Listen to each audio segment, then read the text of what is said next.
walking solo, dreaming you were back home. I forget it down low, high till tomorrow. Come back into the good life, lose these hazy love lies. I've been chasing my mind, lonely in the cold nights.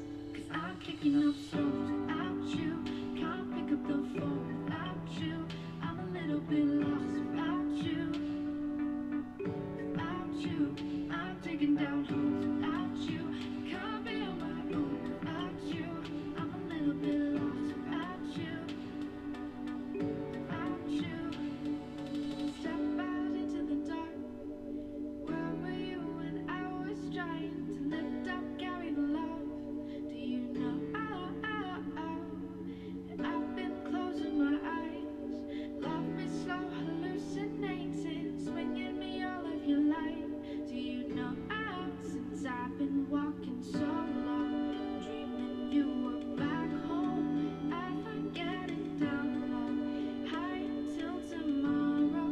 Come back into the good life, lose these hazy love lies. I've been chasing my mind, lonely in the cold nights. 'Cause I'm kicking up stones without you, can't pick up the phone without you. I'm a little bit lost without you, without you. I'm digging down holes without you, can't be on my own without you. I'm a little bit lost without you, without you. Hold me close when it's over, life goes slow, loving sober. Feel my bones getting older, sadness grows when you're cold. 'Cause I am one step heavy and two steps high, holding steady with you by my side. One step's heavy and two steps high, two steps high. 'Cause I'm kicking up stones without you, can't pick up the phone without you. I'm a little bit lost without you, without you. I'm digging down holes without you, can't be on my own without you. I'm a little bit lost without you, without you.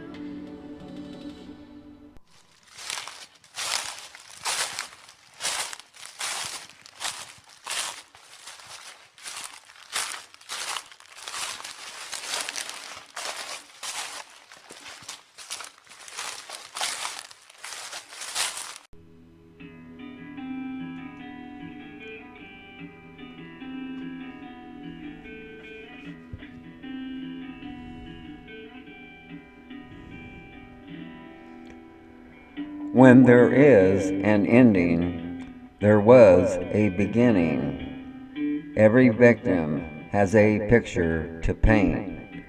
Every true crime has its time and place. Please join our MJ podcast, the series Deep into the Woods, Missing Persons, Unsolved Crimes, and the Does.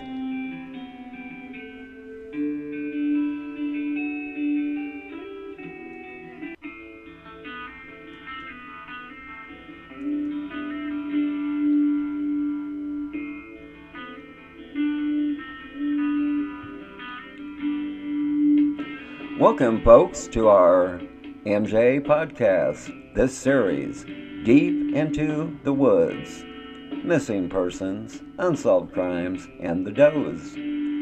This is episode 19, part 1, The Abductions of Maura Murray and Brianna Maitland. We are coming to you from our office in Plattsburgh, New York. My name is Mark, and I will be your host for tonight's show. Joining me later will be our co-host, Miss Cali, who is also a profiler and researcher at MJA. Case 1. Welcome to New Hampshire. Missing white female. On February 9th, 2004, 21-year-old Maura Murray was involved in a one-car accident on New Hampshire State Highway Route 112 in the Woodsville section of Haverhill in northern New Hampshire between 7:20 and 7:30 p.m. It's been documented Miss Murray refused help at least twice, claiming she had called AAA. The people that spoke to Miss Murray knew there wasn't any cell phone service in the area. The 911 dispatch was called by two different parties on landline phones claiming there was a one-car accident. It was reported that Miss Murray gathered some things from her vehicle and started walking east on Route 112. When the police and the EMTs had arrived at the crash site some 7 to 8 minutes later, Miss Murray was gone without a trace. We know Miss Murray's case is a stranger abduction because she was traveling from UMass. It would be highly unlikely that someone would follow Miss Murray from UMass to New Hampshire. To our knowledge about the Murray case, there wasn't any evidence left behind to help identify a suspect. As we were working on the Brianna Maitland case, Mr. Maitland told us about missing Maura Murray, and he got us Mr. Murray's contact info. We contacted Mr. Murray. In November 2005, MJA met with Mr. Murray at the Wells River Motel in Wells River, Vermont. MJA took on the Murray case, and Mr. Murray took us to all the hot spots concerning the case. MJA organized searches, and at the time, 2 weekends a month, 3 to 4 MJA staff members would be in New Hampshire searching for missing Maura Murray. As the years has rolled by, there has been a book written about the Murray case, which was filled with lies. There was a 6-part special on the Oxygen Channel covering the Murray case. None of these avenues has produced one solid lead. Then came Boots on the Ground, headed up by Nancy Corey from Maryland, where she has organized several searches for Miss Murray. Then came the dig in a basement of a home that's always been in question, but nothing was found. There are several website pages and podcasts about missing Maura Murray. On February 9th, 2020, it will be 16 years since Miss Murray disappeared without a trace. It was 38 days later, on March 19th, 2004, another young white female goes missing in the neighboring state of Vermont, around 90 miles away from where Miss Murray's car was found after her one-car accident. Let's take a pause for the cause, and when we return, Case 2 will be presented. We will be back in a moment.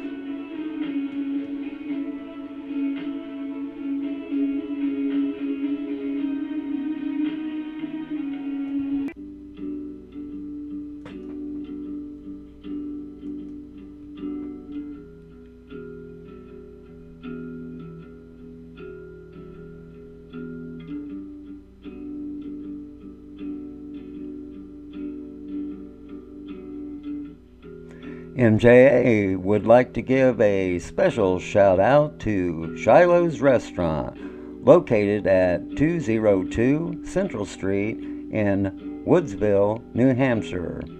MJA and groups like ours have eaten there several times.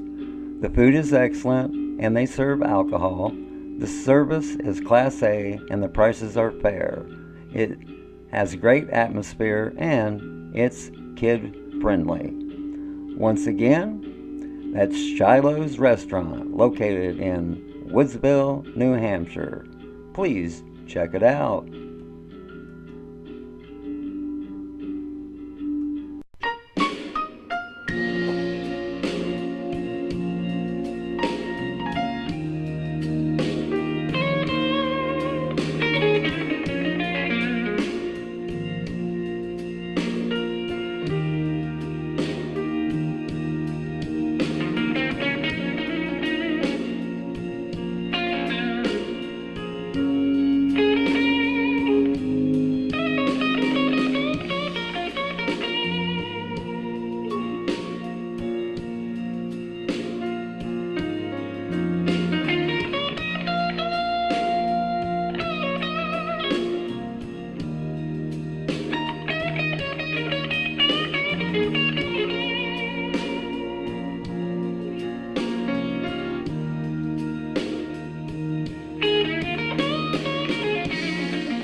friends I've missed from so long ago.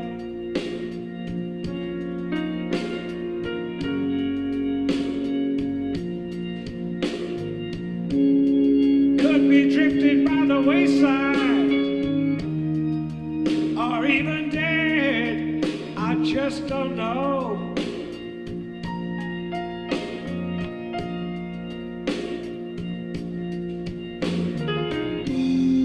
And now my memories are fading like melting footprints in the snow.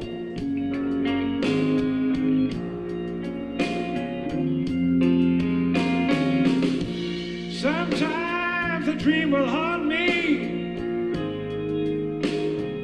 and I see a young girl's face.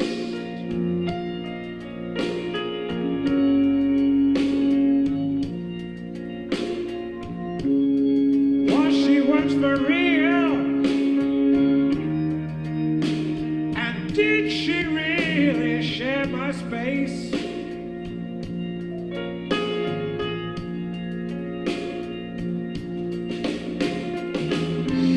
Within the swirling mist of time,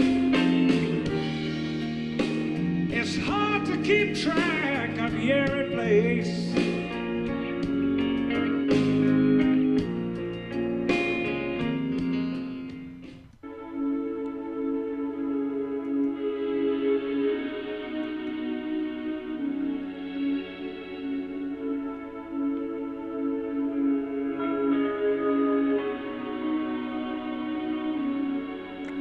Welcome back to our MJ podcast. This series, Deep into the Woods, Missing Persons, Unsolved Crimes, and the Does. This is episode 19, part 1, The Abductions of Maura Murray and Brianna Maitland. Case 2, Welcome to Vermont, Missing, White Female. On March 19, 2004, 17-year-old Brianna Maitland went missing from Montgemery, Vermont. Miss Maitland was last seen at her second job, being the dishwasher at the Black Lantern Inn in Montgomery, Vermont, between 7:20 p.m. and 11:30 p.m. on March 19, 2004. Miss Maitland's vehicle, a pale green four-door 1985 Oldsmobile sedan, was found abandoned in the early morning hours on March 20th, 2004. The vehicle was located off of East Brookshire Road and Route 118. Miss Maitland would have taken this road to get home. The car was 1.3 miles away from the Black Lantern Inn, where Miss Maitland had just left work from the parking lot. Miss Maitland's vehicle had been rammed in reverse and went partially inside an abandoned home to where the rear of the car was up on the home's foundation. Two of Miss Maitland's uncashed paychecks were found on the front seat of the car. Some of her belongings were strewed on the ground in front of the car. The residence where Miss Maitland's car was found is the former home of Myron and Harry Dutchburn, who was brutally beaten and robbed there in 1986, and they never returned home. That crime is still unsolved. The home had been vacant for 6 years prior to Miss Maitland's disappearance. What, how, why, and who got Miss Maitland to pull over on her way home from work is the big question. It had to happen quick, for the distance between the Black Lantern Inn and the crash site is 1.3 miles. MJA was present when the Klaus kids conducted the ground searches for Miss Maitland on April 3rd and 4th of 2004. On April 3rd, 2004, MJA recovered a plate sticker at the location where Miss Maitland's car was found. MJA knew the plate sticker found at the crash site or crime scene didn't belong to Miss Maitland's car. On April 10, 2004, MJA met Mr. Maitland, Miss Maitland's father, at the corner store that was the command post in the search for Miss Maitland when the Klaus kids moved on. Later in the day, MJA met with Mr. Maitland at his home not far from the corner store. That meeting lasted a couple of hours. MJA told Mr. Maitland that we was interested in working on his daughter's case and we were volunteering our services. We reached an agreement. MJA always used the corner store as a security measure, always checking in there and checking out there when we would leave to go back home to New York. In May 2004, MJA turned over items to the Vermont State Police that we had collected during two of our searches on the same weekend that could be related to Miss Maitland's case. Those items were ladies' underwear in Miss Maitland's size and style, a syringe base blue in color, army green in color, flex handcuffs that had been cut off cleanly. In the teeth of the flex cuff, a dark hair was found. In late September 2004, the Vermont State Police releases Miss Maitland's car to her parents. In October 2004, MJA processed Miss Maitland's car. We did recover some forensic evidence and we used alternative light sources. Evidence collected: a top to a syringe, blue in color, 3 green fibers, 3 fingerprints, 3 fingerprint tapes that the state police left behind stuck to the passenger's front and back windows, 3 moot traces, what looks like to be blood, which was found under the armrest of the driver's door. Remember, we processed the car in October 2004. The Vermont State Police didn't ask for what we had collected until October 2010, some 6 years later. They seemed amazed that I still had the evidence and knew how to preserve the evidence. To my knowledge, no evidence was left behind that could identify a suspect in the case. For 3 years in a row, MJA was in Vermont every weekend until the snow covered the ground searching for Miss Maitland. On a lot of those searches, Mr. Maitland, the father of the victim, joined us. Then MJA started only going to Vermont for 3 weekends out of the month, and the other weekend we would travel to New Hampshire to work on the Maura Murray case, who had been missing since February 9, 2004 from outside of Woodsville, New Hampshire. Then it became 50-50 on the weekends. A lot of the times while speaking about the Murray case, it's hard not to speak about the Maitland case. Even though there is no evidence to link the two cases, several investigators believe the Murray and Maitland cases are related. Many of us at MJA feels Miss Murray and Miss Maitland could be victims of a serial killer. We are not saying they are victims of a serial killer. We are saying that they could be. We don't have tunnel vision, and we listen to all leads that might come up. MJA spoke at a national convention held by the Indiana State Police for cold case investigators. MJA presented a photo slideshow of the cases we work on, and the first 2 cases we presented was Miss Murray and Miss Maitland. We were told by several of those cold case investigators that the circumstances and the rural locations of the cases, it was very possible that we were dealing with a serial killer. We were told to stick to our game plan and don't change our way of thinking until someone shows us evidence that we aren't dealing with a serial killer. Well, that hasn't happened. This is just one path that we are following on both cases. Let's be honest. Are we to believe that a first-timer abducted Miss Murray and Miss Maitland and left nothing behind to ID him? Are we to believe that we have two killers in a 90-mile radius that are just too smart to get caught? After all, it's been 15 years, getting ready to be 16 years, and no arrests have been made. Let's take a pause for the cause, and when we return, our co-host, Miss Cali, will be on the line. Be back in a moment.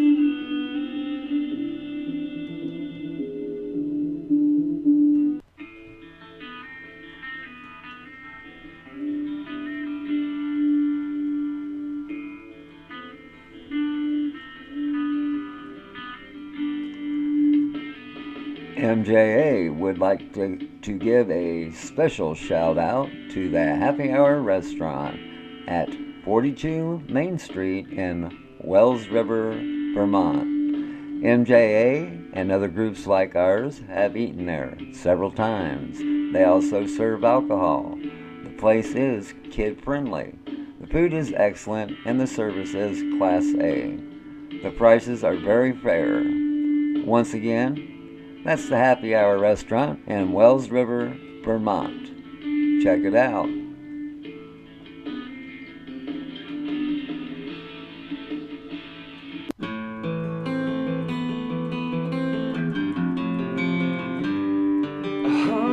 Days have made me older since the last time that I saw your pretty face.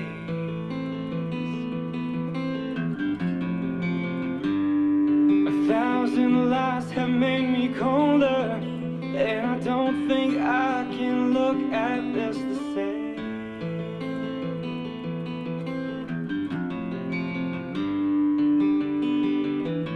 But all the miles that separate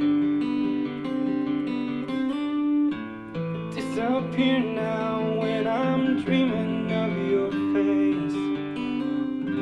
I'm here without you, baby, but you're still on my lonely mind. I think about you, baby, and I dream about you all the time. I'm here without you, baby, but you're still with me in my dreams.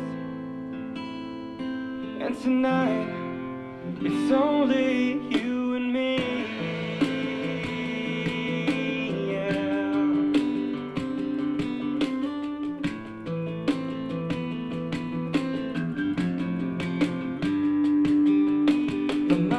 Just keep rolling as the people leave and wait to say hello.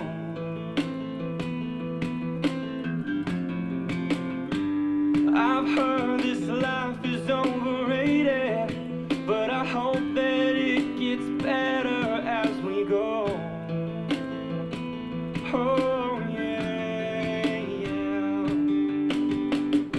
I'm here without you, baby, but you're still on my lonely mind. I think about you, baby, and I dream about you all the time. I'm here without you, baby, but you're still with me in my dreams. And tonight, girl, it's only you and me. Everything I know, and anywhere I go, it gets hard, but it won't take away my love. And when the last one falls, and when it's all said and done,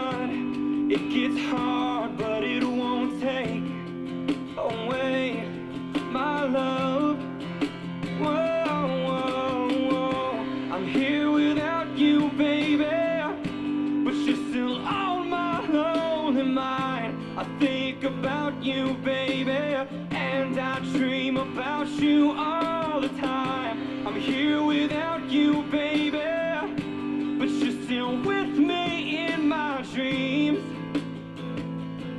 And tonight, girl, it's only you and me. Yeah. Oh, yeah. Oh, oh, oh, oh.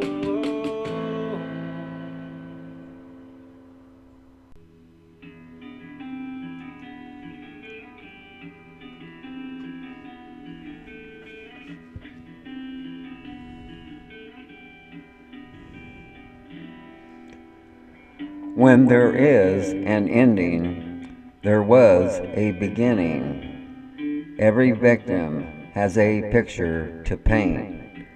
Every true crime has its time and place. Please join our MJ podcast, the series Deep into the Woods, Missing Persons, Unsolved Crimes, and the Does.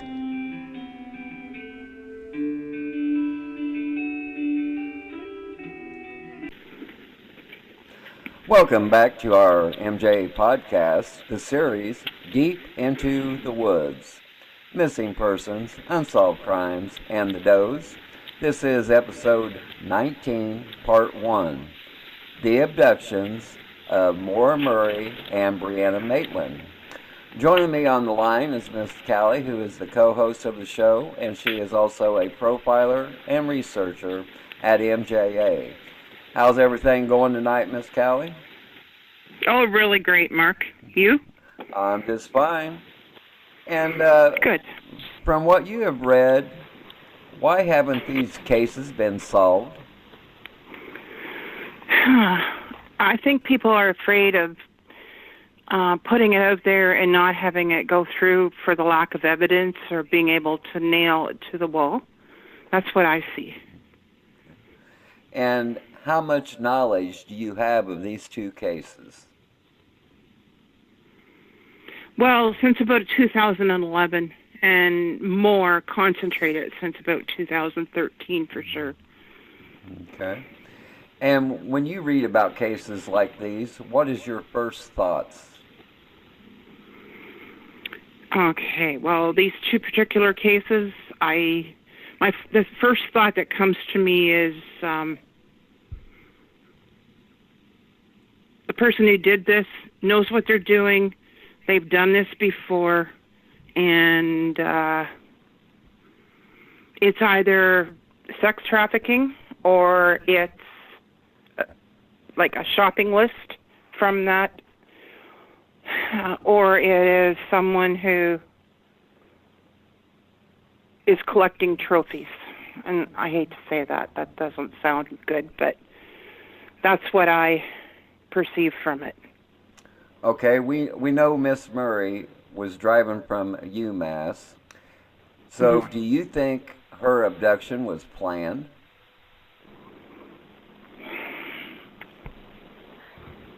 I think both abductions were planned. Yeah, I think so.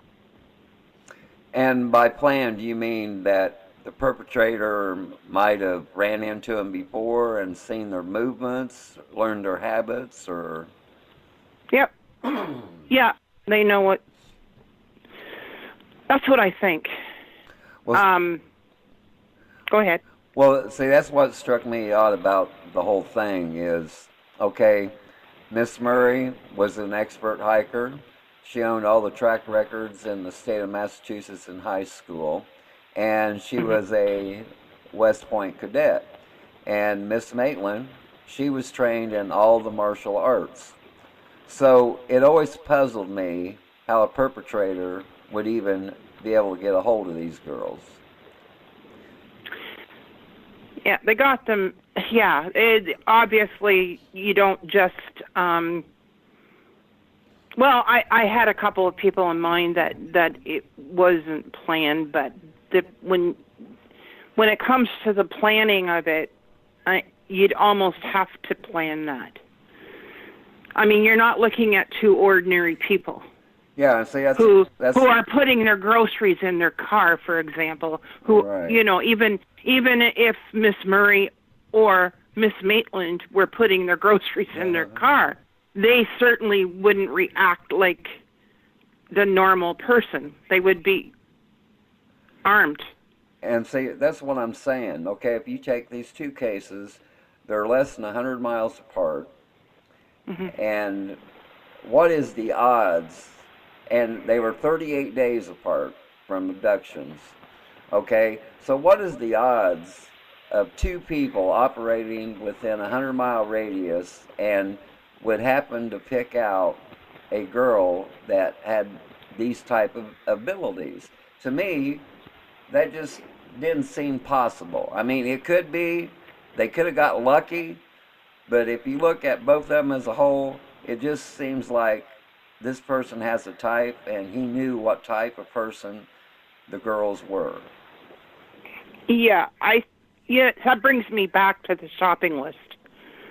Like, whether it's a shopping list for sex trafficking or human trafficking, or if it's a shopping list for a predator,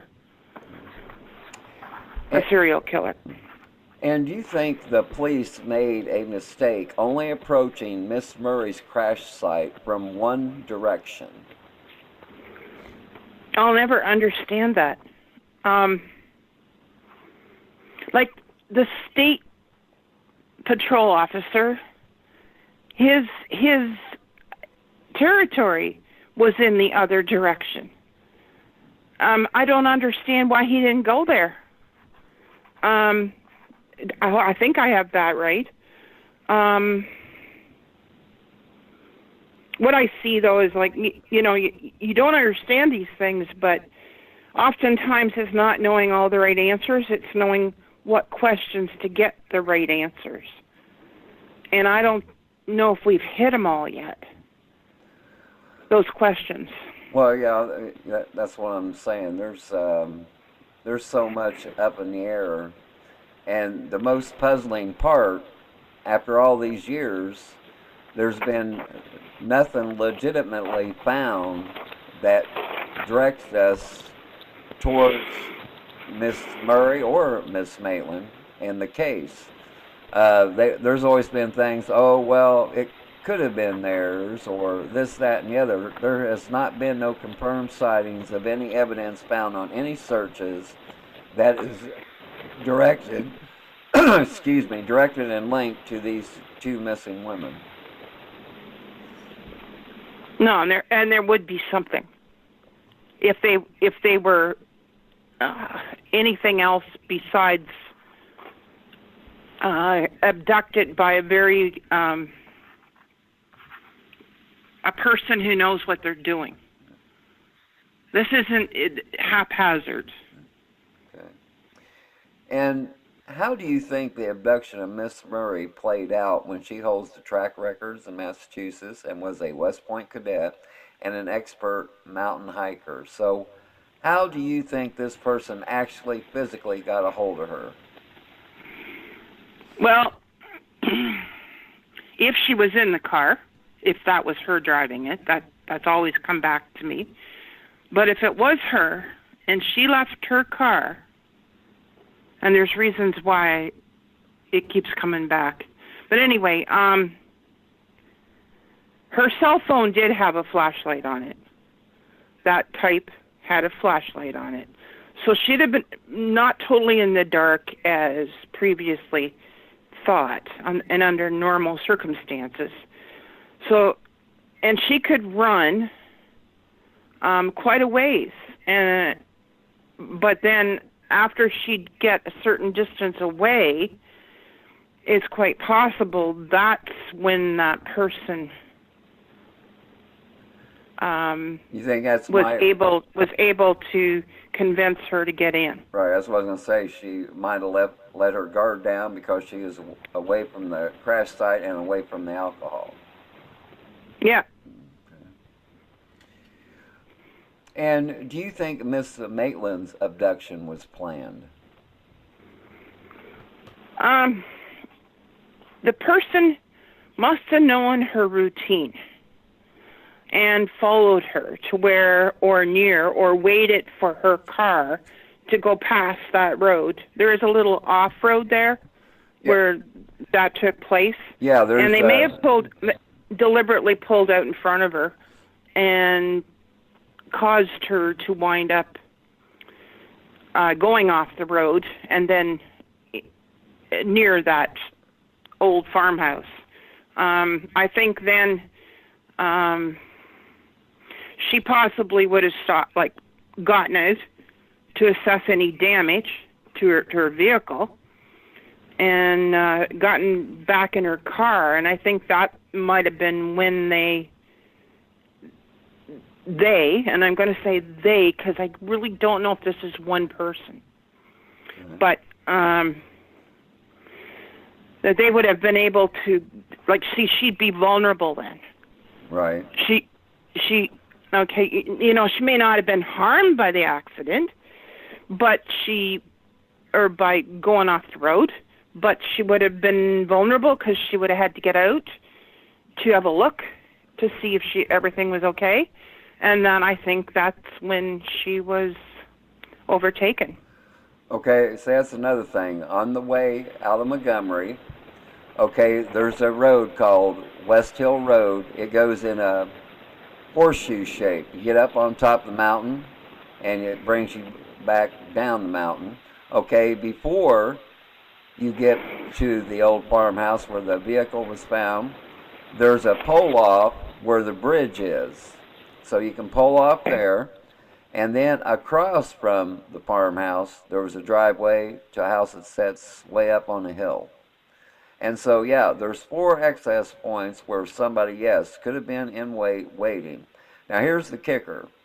From the parking lot of the Black Lantern Inn where Miss Maitland left to the crash site is only 1.3 miles. Okay, The roads were clear that night, even though there was snow on the side of them. The roads themselves was clear. So the estimated speed is 50 miles an hour there. That's the speed limit. So let's even track it down to 40 to 45 miles per hour. In 1.3 miles, it is very hard to get a vehicle to pull over. We tried every type of maneuver you could think of, and it's just hard to do in 1.3 miles. Right. So that was the opportune place, right, where her car was found. Well, let's put it this way. From what I've seen outside the car and inside the car, some type of struggle took place with her. Now, Miss Murray, we have no such evidence that the struggle might have took place. But on Miss Maitland, everything reads to me, yeah, a struggle took place. Mm-hmm. Well, I think someone must have gotten in her back seat while she was out. And she may have thought that vehicle was,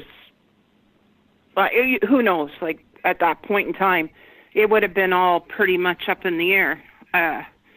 Getting out to check or getting out to find out what's going on.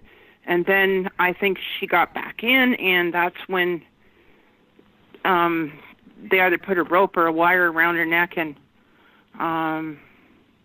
drugged her, because that's the only way they were going to get her out of that car. Okay, well, that was my next... And I think at that point in time, I think that's when the motor's running and she's losing control of her body, so her foot hits the gas, and somehow their arms flailing, it's thrown into reverse, and it goes that's the only, there's a lot of jolt going on to go into up over the foundation on a building and back corner of a building that goes from a stop point to a person revving a motor up and rising into a building like that. You don't do that from, you'd either have to have a great deal of distance, or you would have to have a lot of power happening. And I think that was done, of course, by accident, but just from the situation and the turmoil that was going on in the car, with them trying to overtake her. and that her foot would be handy there on the throttle, on the gas feed, and then and the struggle, like was there not footprints on the roof of her car, on the inside? No, or something. There was a footprint on the passenger rear door that we couldn't get a lift from, but to me, it looks like a female shoe, but I can't be positive on that because we wasn't able to run it through the shoe tread impression website. And but like I said, there was what I'd call fingerprints, indentations of your fingers up on the roof, on the inside of the car, like they were trying to push off. Same way on the door. The way the foot came down on the print, they were trying to push off using the door. Right. So that indicates a battle. That from processing the car on the inside, yes. To me, it looked like a struggle took place inside the vehicle itself. Mm-hmm. And do you think it's that important hours were wasted away when the law enforcement came out and said that Miss Maitland's disappearance was drug-related, or that Miss Maitland was a runaway? For sure. Like, sadly, yes. Drug dealers aren't that smart. If she wanted to run away, there's always a bus leaving from somewhere to somewhere. And she could have just driven somewhere and left. And what about her paychecks? I mean, if it was a drug deal, wouldn't that have been gone? Yeah. Or they would have tried to get her to, and if she was a runaway, she would have needed that money. Yeah, well, from those paychecks. It just doesn't make sense. Well, the thing about a runaway, it didn't make sense, is she was living with a family friend to begin with. She wasn't even living with her parents. So runaway goes right out the window. See, it was like It was like when this all first happened, the Vermont State Police didn't even investigate her. So making a lot of assumptions, right? Makes an ass out of you and me. And it's not a good deal ever. Now here's the kicker. Okay, there was a Vermont state trooper who located Miss Maitland's car, and since he had the next 3 days off, he never called it in to run a check on the vehicle to see who it belonged to, stating that he thought it was just a drunk driver, so he went on and enjoyed his 3 days off. Now, even if you thought it was a drunk driver, wouldn't you call it in? Because it was a crime if he thought it was a drunk driver and the car ended up inside of an abandoned house. So wouldn't you think that he would have called it in? Well, for all the time it would have taken.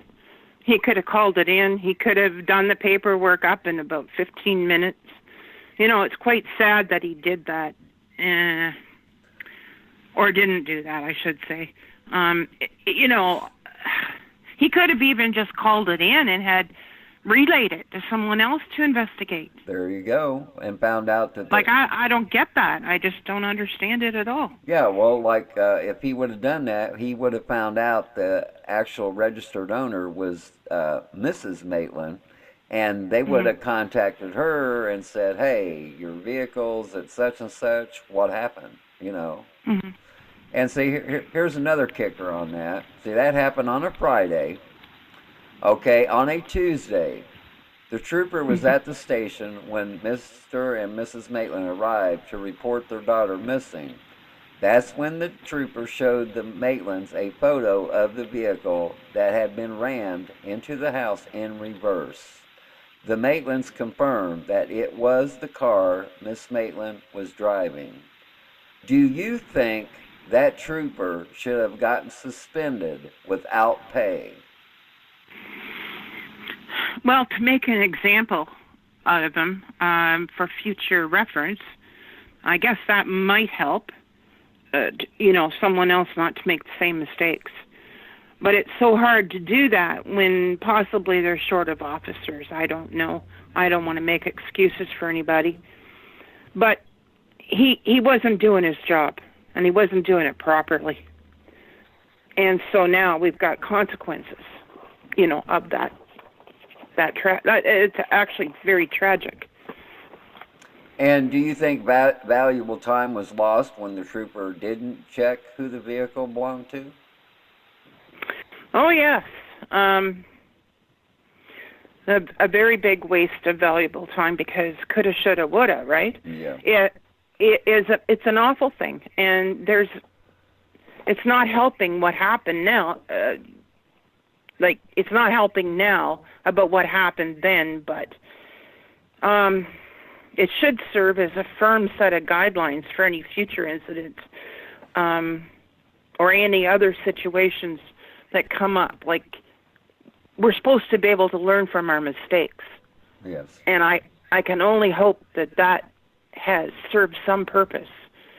Not that she's just totally disappeared or been murdered in vain. You know what I mean? Exactly. Certain protocols might have been put in place because of it. Absolutely.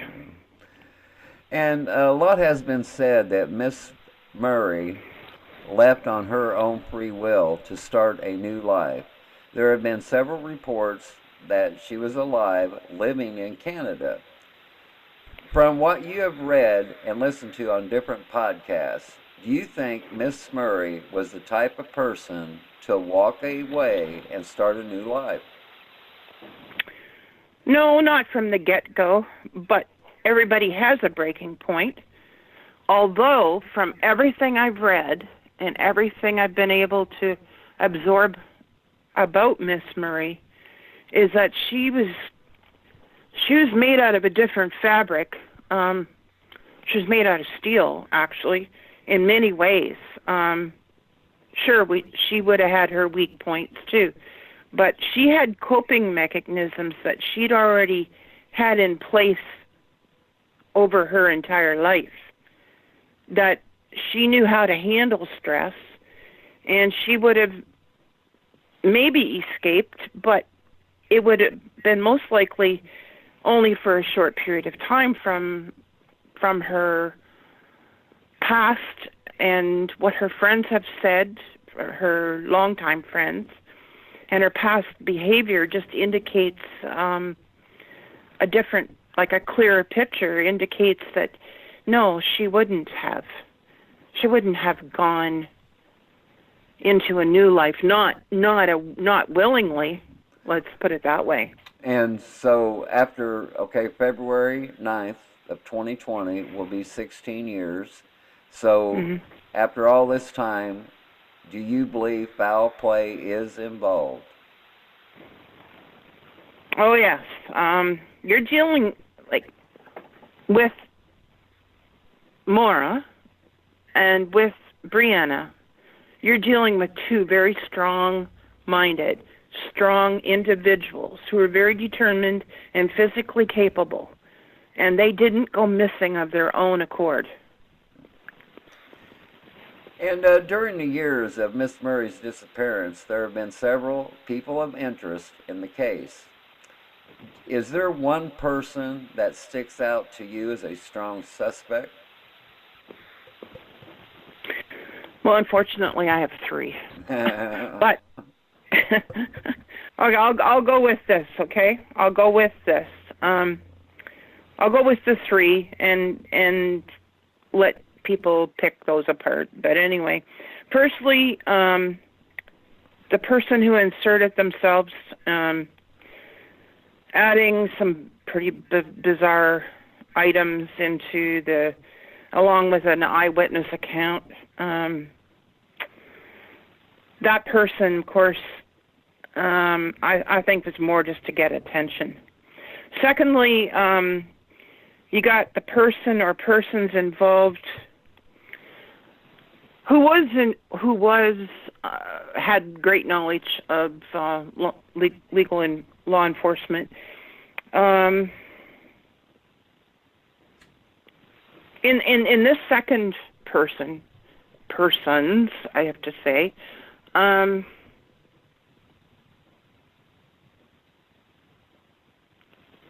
there's an old saying about can three people keep a secret?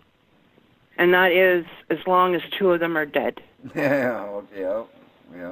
And so I have to add in that because I do the second persons.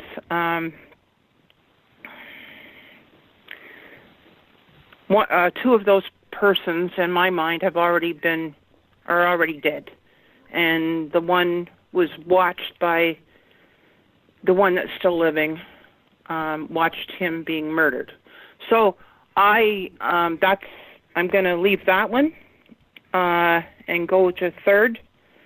And the third person or persons, who in the case of Maura, doing kind of a criminal profile here on the predator, would have been someone or some persons who she would have seen as like-minded. Like, to get in a vehicle with just anyone she wouldn't have. But if she saw that person or persons were like-minded to her, like where that they may have attributes of fitness, skiing equipment, someone that likes to hike, runs endurance running, strong physical appearance, pleasant mannerisms, however fake they may be. Yeah. And not someone who's outwardly loud or bodacious, an unassuming person, and possibly outstanding in the community, or upstanding. That's the person or persons that may well be responsible for.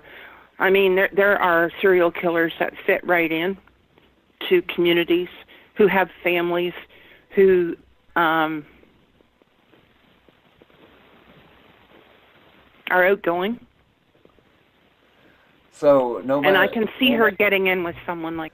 So no matter how this all plays about, the main thing is whoever this person is, the perpetrator, there's strong feelings there that they've done this before. Oh yes, this is not new to them, and I can't help but go back to the trafficking, because they say if you follow the money, right? I mean, that would play into my number 2 suspect more than the serial killer, number 3. Okay. And knowing Miss Murray's background, can you name some of the ways that the perpetrator used to gain control and actually abduct Miss Murray? Well, like I said, that I think they would have had to either been like-minded, or they would have had to have been more than one, and they would have had to overtake her in some way. Okay. Both of them. Yeah. And now on Miss Maitland, with all the training she had in martial arts and what was found on the ground outside of the car and in the car, it appears that a struggle did take place. So how do you think the person gained control to abduct Miss Maitland? Well, I think they got her off the road, for starters, somehow, and like her vehicle off the road, and so they gained access to her vehicle and her back seat, and used a wire or a rope on her neck. Okay. To gain control, and then injected her with a tranquilizer of some sort. Okay. And do you think it's very odd that after all these years, during all these searches for Miss Murray's and Miss Maitland's remains, they haven't been located yet? Do you find that kind of odd? It is odd because, all the people with all their ideas, if you committed suicide, your body would have been found. You can't, it would have been found. There's no way around it. They had to have been removed from the area, either that or they're buried in plain sight, or as explained. Oh, I have this other thing that keeps coming back to me about being embalmed.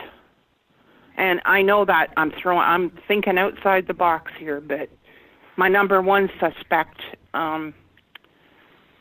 knows all about that. Okay. And so then you've got your trophy serial killer who would be able to keep bodies and like his trophies. So I don't know, but I'm not going to go any further on that one. Okay.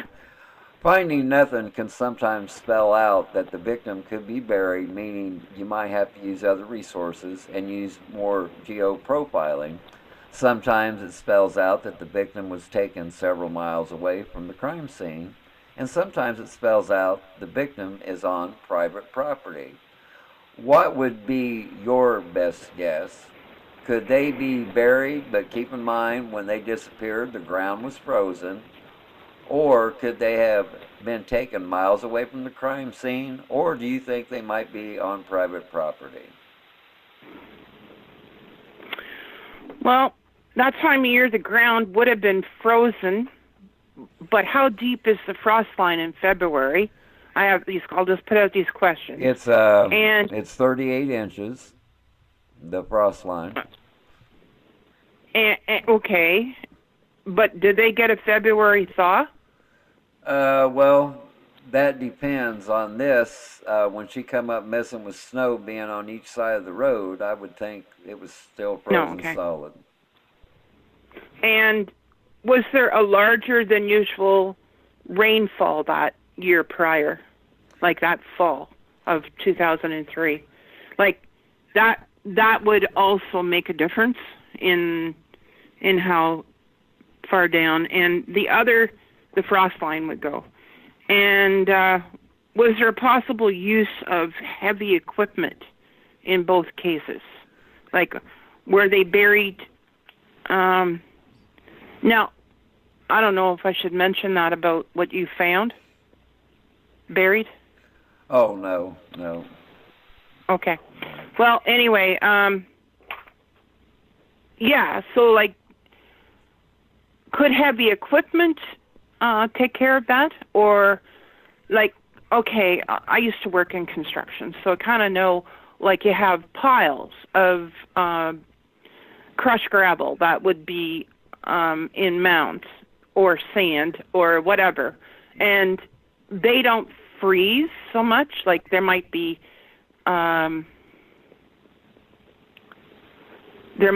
some covering of snow, there might be some frost, but a heavy payloader could certainly take care of that. Like, and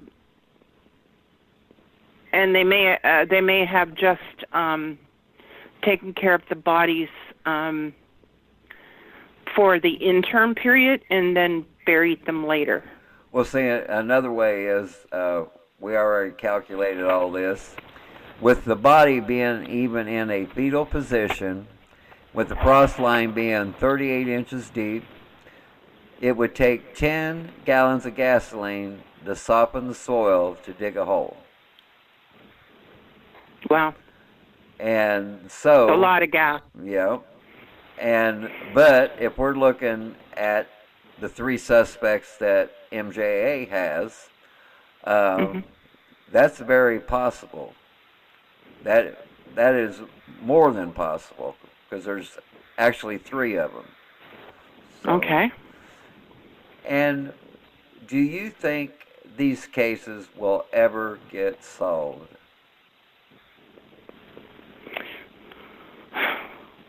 I'd sure like to think so. But the biggest obstacle that we have right now seems to be the ego and power and control. And also too many people injecting themselves with their own narratives into the case for whatever reason they have. Now, I've had trouble not wondering how they all fit together in this whole mess. But aside from that, awareness is one thing, and a lot of that has been achieved by the family.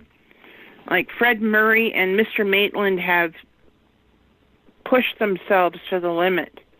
Like, they've worked so hard to keep the momentum of these cases in the public eye and to keep the law enforcement accountable and pushing for justice, because without their efforts,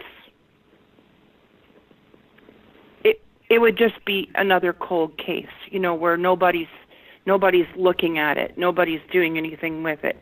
And having said all that about the people injecting themselves into the case, it's one thing to do that with the purpose of trying to find Maura and find Brianna. But it's another thing when you're trying to do that to change the details. And that's not right. And the best thing possible would be for, everyone to lay down their self-weapons and pick up. Just a moment. I have to take care of this. Okay. Rocky, that was me. Come. Sit. Yeah. I think everybody has to put down their self-weapons and pick up the big guns. Yeah. The FBI even, and come out shooting for Maura and Brianna, and forget about themselves being in the spotlight, or if they get reelected or fired, they need to open up their files, not totally, but a little bit, and let's find these girls. Yeah. Whatever it bloody well takes to pull out all the stops, and if you can't do that, then get out of the kitchen. Yep. And let someone else in there that knows how to wield a good broom. And like that, otherwise this is just stagnant. Yeah. Because sure, they, like, you look at their files, like they don't give you the files, but when you look at the stuff, the documents that they have, you can't look at the documents, but the outline of the documents that they have and the things that they've done a lot. But what's the holdup? If they can't charge someone, maybe they're looking at the wrong person. Like, if they don't have enough evidence to do this, then they need to open up their brain, because they need to go outside the box, because their box is not working. Yeah, it's just like the three suspects we've been working on for the past 4.5 years. We can't clear them, which bothers me, so that leaves them back in. And so we can't, we have more things going to the side, well, they are involved, than there are on the other side that they're not involved. But either way, we can't determine that yet, and it's been 4.5 years, so that does bother me. And then we'll also have the question about the Connecticut River Valley serial killer. They always thought it was one, then they found out it was two, and now the things are still going on, and the main course is US 91, and that also leads to the dumping grounds. That also leads not far from where Miss Maitland come up missing and where Miss Murray come up missing. And all these targeted areas, the highway, the dumping grounds, and the locations of where they disappeared from are less than 2 hours away from each other. All locations that we're talking about. And then, like I said, on Miss Maitland's case, you had the tape from the casino in New Jersey. They thought it was Miss Maitland, and it wasn't. And then on April 3rd, which you notified me, there was a house in question in New Hampshire that we wanted the basement to be dug up. that took place, and nothing became of it. But what still sticks out to me, there was 2 independent K9 units that went into that basement, and both of them got direct hits on the same location. So, and those were cadaver. Yes. Canine units. Right. Those were not. They didn't mistake a mouse. Right. There you for go. human remains. That is the nose of a cadaver dog. It does not pick up anything but a human deceased scent. Yeah, see, and that's what I mean. I've talked to we work with the Indiana K9 unit in Indiana. I've talked to the lady that runs that organization, and she has told us how to move forward. But she watched the actual videos of the dogs, and she still believes that at one time there was a body there. If there's not one still there, there was one there. Exactly. That is the point. And the other thing is that cement. Could there have been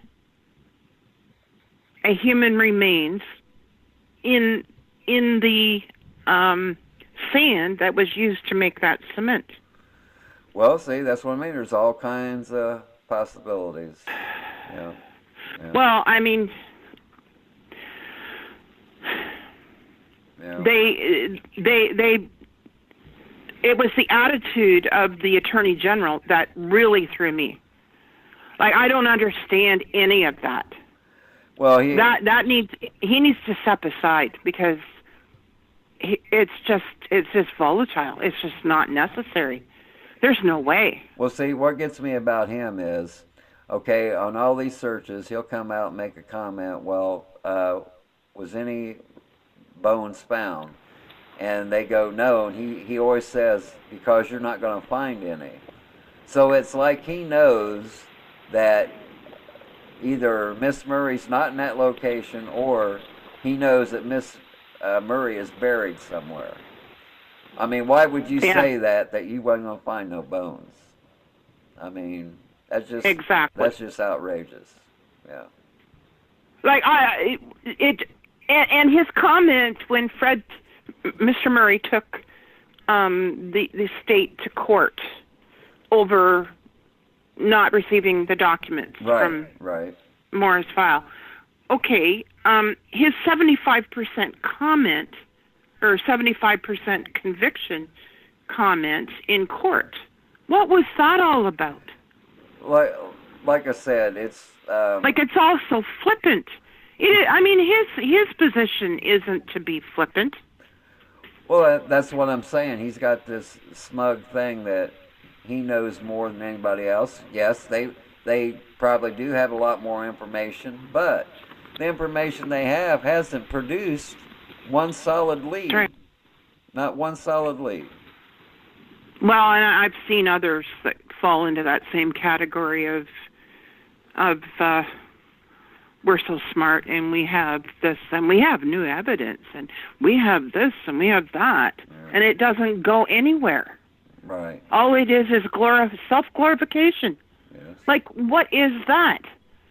You're not there to self-glorify. You're there to do a job. Okay. You know? Does he get elected? Or is he, because he's an associate, is he? I'm not sure on that. I haven't checked the law on that, but I have seen attorney generals that have been elected, so yeah, he might be following that category. I really don't know. Well, he's an assistant, so maybe not. Yeah. But why? I mean, step into place. The person who should be in that place needs to be there. Yeah. Time to step up to the plate and do your job, because your assistant is not doing it. Okay. That's my message. I want to thank Miss Kelly for coming on the show tonight, and we have many more to follow. I have a quote for our listeners. Set your goals high and don't stop till you get there. Bo Jackson. Always remember, folks, that if you ever get bored with nothing to do, well, take a walk deep into the woods. You might be surprised at what you might find. I want to thank our listeners for tuning in. That's the end of our MJ podcast. This has been episode 19, part 1, The Abductions of Maura Murray and Brianna Maitland. My name is Mark. I was your host for tonight's show. Joining me tonight was our co-host, Ms. Cali. We here at MJA say to you all, good night from Plattsburgh, New York.